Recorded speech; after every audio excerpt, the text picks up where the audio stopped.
Assalamualaikum warahmatullahi wabarakatuh. Nama saya Daniel Santo dan di sini saya ingin menjelaskan tentang keamanan jaringan. Apa itu keamanan jaringan? Ya, keamanan jaringan atau network security juga bisa disebut sebagai sebuah aturan dan konfigurasi yang berfungsi untuk melindungi integritas, kerahasiaan, serta ketersediaan aksesibilitas jaring komputer dan data. Manfaat keamanan jaringan. Banyak manfaat yang bisa Anda dapatkan dari network security.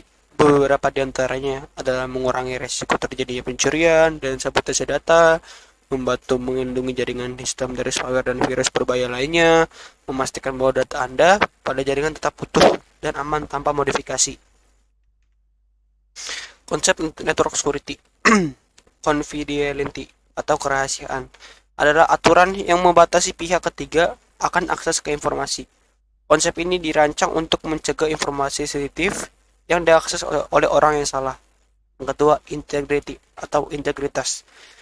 Menjamin bahwa informasi yang ada bisa dipercaya dan akurat. Konsep ini melibatkan penjagaan konsistensi, akurasi, dan kepercayaan data. Keamanan jaringan internet dan firewall.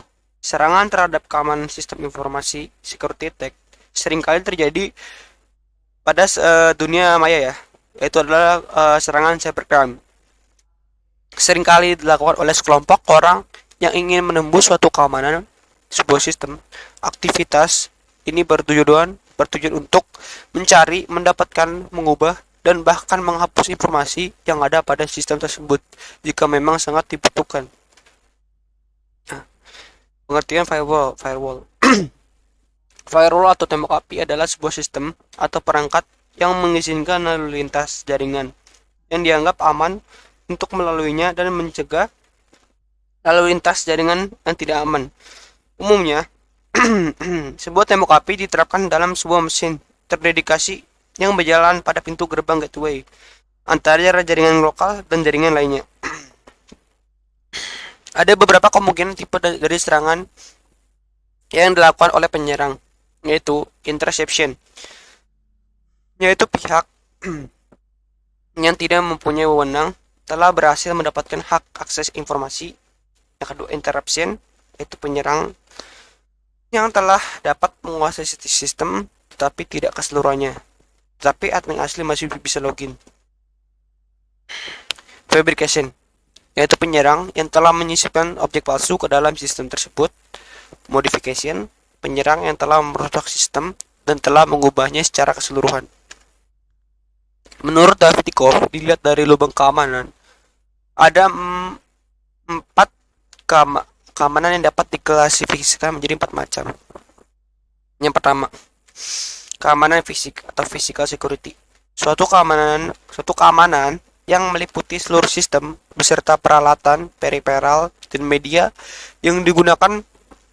Biasanya seorang penyerang akan melakukan wiretapping atau proses pengawasan dan penyadapan untuk mendapatkan password agar bisa memiliki hak akses, dan jika gagal, maka DOS, Denial of Service, akan menjadi pilihan sehingga semua service yang digunakan oleh komputer tidak dapat bekerja.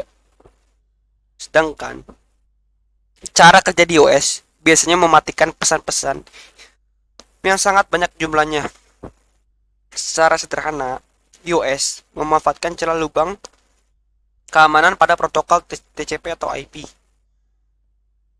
yang dikenal dengan SYNFLOOD, yaitu sistem target yang akan dibanjiri oleh permintaan yang sangat banyak jumlahnya, sehingga akses menjadi sangat sibuk. Yang kedua, keamanan data dan media. Pada keamanan ini, penyerang akan memanfaatkan kelemahan yang ada pada software yang digunakan untuk mengolah data. Biasanya penyerang akan menyisipkan virus pada komputer target melalui attachment pada email. Cara lainnya adalah memasang backdoor atau Trojan horse pada sistem target. Tujuan untuk mendapatkan dan mengumpulkan informasi berupa password administrator.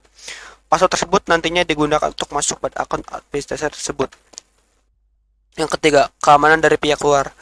Memanfaatkan faktor kelemahan atau kecerobohan dari orang yang berpengaruh memiliki hak akses merupakan salah satu tindakan yang diambil oleh seorang hacker maupun cracker untuk dapat masuk pada sistem yang menjadi targetnya. Hal ini biasa disebut social engineering. Social engineering merupakan tingkatan tertinggi dalam dunia hacking maupun cracking.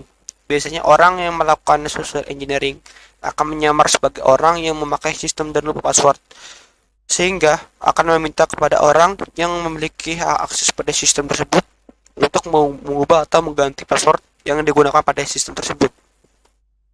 4. Keamanan dalam operasi merupakan salah satu prosedur untuk mengatur segala sesuatu yang berhubungan dengan sistem. Keamanan pasca serangan, dengan demikian sistem tersebut dapat berjalan baik atau menjadi normal kembali. Biasanya para penyerang akan menghapus seluruh log-log yang tertinggal pada sistem target, log cleaning, setelah melakukan serangan.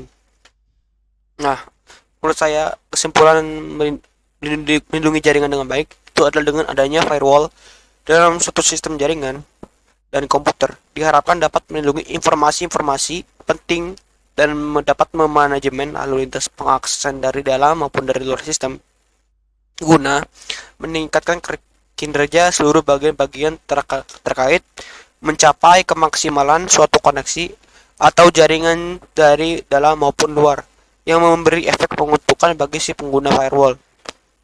Hanya cocok digunakan sebagai salah satu pengamanan dan tidak dapat dijadikan sebagai salah satu sistem tunggal. Jadi harus mempunyai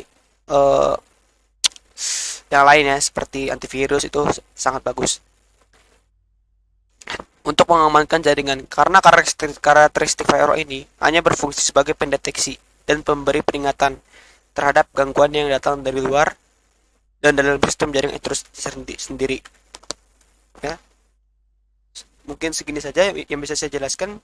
Jika ada kekurangan mohon dimaafkan. Saya Sulaiman Santo, pamit undur diri. Wassalamualaikum warahmatullahi wabarakatuh.